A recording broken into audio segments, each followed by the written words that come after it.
अस्सलाम वालेकुम नाज़रीन, मैं हूं आपका मेज़बान अली तारिक और आप देख रहे हैं कैपिटल टीवी। हमारे साथ इस वक्त पाकिस्तान तहरीक इंसाफ के सीनियर रहनुमा, सीनियर सियासतदान करामत खोखर साहब मौजूद हैं। और करामत खोखर साहब, सबसे पहले तो आपका शुक्रिया कि आपने हमें टाइम दिया। सर, सबसे पहले ये बताएं कि इस वक्त हालात कहाँ जा रहे हैं। मईशत जो है हमारी तबाह होती जा रही है पाकिस्तान की, और जो पीडीएम की जमातें हैं वो इलेक्शन करवा नहीं रही, आपकी जमातें कह रही हैं कि इलेक्शन हो जाए, मुल्क का नुकसान हो रहा है। ये सारे मामलात को आप कैसे देखते हैं? आप पुराने पार्लियामेंटेरियन भी हैं। बिस्मिल्लाहिर्रहमानिर्रहीम। असल में बात तो यह है, अगर इलेक्शन होगा तो मुल्क बचेगा। मुल्क का इतना बुरा हाल है, माशियत जो है ना जी वो बड़ी गमगीर कौन मसला बन चुका है। और पाकिस्तान इस नज पे पहुँचा है कि पाकिस्तान को इन्होंने खोखला कर दिया है। और गरीब आदमी 2 टाइम की रोटी नहीं खा सकता। अगर ये रहे तो मुल्क का भी ख़तरा है। ये मुल्क जो है ना जी हमारा, अल्लाह इसको कायम दायम रखे। इन जालमों ने तो मुल्क को बर्बाद कर रखा है। और एक ही ऑप्शन है, खान साहब आएंगे और मुल्क बचेगा। और तहरीक इंसाफ जो है मुल्क की खैर खा जमात है। और इंशाल्लाह मुल्क में वो जो सूरत हाल ख़राब हो चुकी है, इंशाल्लाह जब हमारी हुकूमत आएगी मुल्क माशियत भी ठीक होगी और गरीब लोग भी बेचारे आराम की रोटी खाएंगे।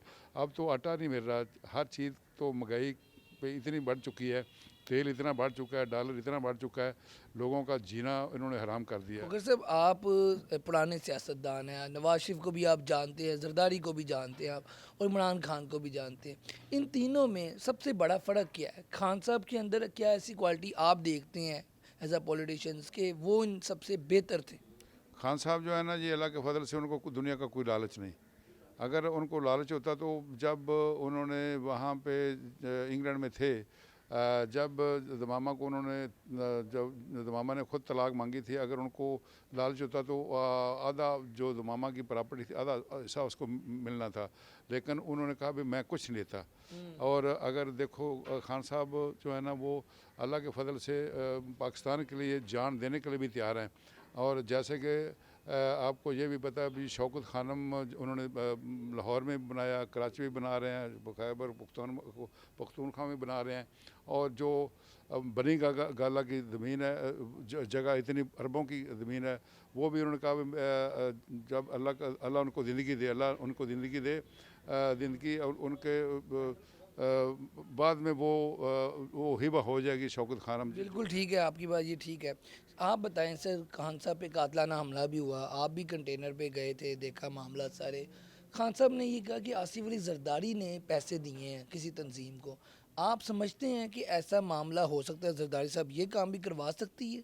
जरदारी ने बड़े बड़े काम करवाए हैं। जरदारी ने ये काम नहीं करवाया। जरदारी ने पीपल पार्टी का भट्ठा बैठा दिया। पहले मैं भी पीपल पार्टी में था, 93 में एमपी था। जब जरदारी आए ना जी, जब मोहतरमा शहीद हो गए और जरदारी ने सदर पाकिस्तान बन गया, मैंने उसी वक्त पार्टी छोड़ दी थी और मैं पीटीआई की तरफ अल्लाह तो के। इसलिए ये सवाल आपसे ज़रा ज़्यादा वैलिड है, क्योंकि आप जरदारी साहब को जानते हैं, पीपल्स पार्टी में भी रहे हैं। जरदारी ऐसे काम करवा सकता है? जरदारी कोई बैद नहीं। जरदारी का ये मिशन ही होता है, जैसे कि रजीम चेंज हुई, उन्होंने ख़रीद फरोख्त सिंध में हमारे यहाँ मैंने तोड़े, अरबों रुपया करोड़ रुपया सबको दिया, किसी को 20 करोड़ दिया, किसी को 25 करोड़ दिया। ये सियासत तो नहीं है, ये सियासत का सत्यानाश उसने कर दिया। ये ख़रीदो फरोख्त जब जिस मुल्क में या जो लीडर करेगा वो तो सिर्फ मफाद परस्त लोग करते हैं। लेकिन हमारा लीडर अल्लाह के फजल से इमरान खान मर्द मुजाहिद है, वो उसने तो अल्लाह के फजल से परवाह भी नहीं की। और कातलाना में जो उसके कातलाना हमला जो उसके हुआ, इन्होंने तो बहुत ज़्यादा कोशिश की थी। और जरदारी साहब को जो वो कह रहे हैं ठीक कह रहे हैं, बिल्कुल इसमें कोई बिल्कुल सदाकत वाली बात है। और अल्लाह ने उसको बचाया, अल्लाह ताला ने बचाने वाला जो है ना वो बड़ा ताकतवर है, अल्लाह बचाने वाला है। और खोखर साहब, ये बताएं कि नवाज शरीफ साहब मुल्क से बाहर हैं। नून लीग का जो पंजाब में ग्राफ होता था वो ग्राफ नीचे आ गया। नून लीग को आप क्या समझते हैं कि नवाज शरीफ वापस आके पार्टी को उठा सकता है, या अब नून लीग फारग हो गई है? नहीं, नून लीग तो तकरीबन आपस में इनके बड़े मसले मसाइल बढ़ चुके हैं। ये मरियम नवाज़ जो है वो कह रही है मैं वज़ीर आज़म बनना। वज़ीर आज़म वो कैसे बन सकती है? वो तो मेरा ख्याल उन्होंने अपनी विरासत बनाई हुई है सियासत, लेकिन अवाम जाग पड़ी है, अवाम नौजवान नस्ल जाग पड़ी है। नौजवान नस्ल जो है ना जी, ये उन्होंने नौजवान नस्ल ने साबित कर दिया ये लुटेरे हैं, ये डाकू हैं, इन्होंने सारा माल लूट के बाहर ले गए। यहाँ इनका क्या है, यहाँ कोई भी इनका सर दर्द भी होता है, कोई तकलीफ भी होती है, ये इलाज बाहर करवाते हैं। पाकिस्तान से इनका क्या वास्ता है?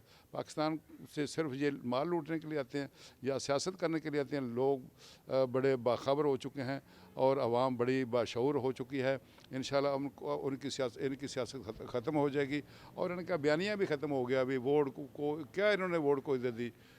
वोट को इज्जत नहीं दे, वोट तो ये खरीदो फरोख्त कर रहे हैं। ठीक हो गया खोखर साहब, ये बताएं कि अब ज़िमनी इलेक्शन हो रहे हैं, आपने भी कागजात नामजदगी जमा करवा दी है, पीटीएम इलेक्शन से क्यों भाग रही है? हालांकि हाई कोर्ट का फैसला आ चुका है कि इलेक्शन कमीशन जो है डेट दे पंजाब और केपीके की असम्बलियाँ जो तहलील हुई है और जनरल इंतखाबात का एक माहौल बने, लेकिन उससे ये भाग रहे हैं। आप एज आ सियासतदान, एज आ पॉलिटिकल कारकुन क्या समझते हैं कि इलेक्शन हो जाने चाहिए? मैं जब जो रजीम चेंज हुई उस वक्त हमारे लीडर इमरान खान साहब ने कहा भी जो हम इस सिस्टम के साथ चलने के लिए तैयार नहीं, सब रिज़ाइन दे दो। हम सब रिज़ाइन दे के बैठे हुए थे। जब ये हम फैसला दुरुस्त था खान साहब का कि कौमी असम्बली से इस्तीफे दे के बाहर आ जाओ? नहीं, वो तो खान साहब जो फैसला करते हैं वो हमारे लीडर हैं। इंशाल्लाह वो भी जो फैसला करते हैं सोच समझ के करते हैं। हम तो उनका जो फैसला वो सही होता है। और उसके बाद जब हमने वो सिस्टम जो इनका बना था, हमने मशवरा किया था, कुछ ऐसा मसला बन चुका था भी हम लोग असम्बली की तरफ जाने के लिए तैयार थे। और जब वहाँ हम पहले वहाँ गए सारे इकट्ठे होके, स्पीकर साहब ने कहा भाई 1 बाई 1 आओ, एक एक करके आओ। पता नहीं अंडर प्रेशर हो गया आपने ये इस्तीफे दिए होंगे। मैं उस वक्त इस्तीफे मंजूर करूँगा जब 1 बाई 1 आएंगे। लेकिन जब हमने प्रोग्राम असेंबली में जाने का प्रोग्राम किया, उन्होंने पहले 35 लोगों के पहले 11 लोगों के इस्तीफे मंजूर किए, वो भी इलेक्शन हो गया। खान साहब फिर 35 के किए पहले फेस में ना, दूसरी फेस में तीसरे फेस में हमारे 35 के वो एक्सेप्ट हो गए। तीसरा फेस 43 का 43 का था, वो भी जब वो उन्होंने एप्लीकेशन दे दी, हम इस्तीफे वापस लेने के लिए नहीं तैयार, हम असेंबली में बैठने के लिए आए हैं, ये भी उन्होंने एक्सेप्ट कर लिए। फिर हाई कोर्ट में रिट होगी, रिट हुई। उसके बाद वो इस्तीफे वो रिट जब हाई कोर्ट ने वो मुअत्तल कर दी उनका आर्डर, और अब इंशाल्लाह वो असेंबली में जाएंगे। और हम ज़िमनी इलेक्शन लड़ रहे हैं। ज़िमनी इलेक्शन हमारा अल्लाह के फजल से 19 तारीख है, वो हम भी रिट पे चाह रहे हैं, क्योंकि अगर 1 बाई 1 इस्तीफे करता तो फिर हमारे सब होने थे, लेकिन इज्तिमाई तो कर ही नहीं सकता। इसलिए अल्लाह के फजल से हम भी रिट में जा रहे हैं, लेकिन कागज़ हमने जमा करवा दिए हैं।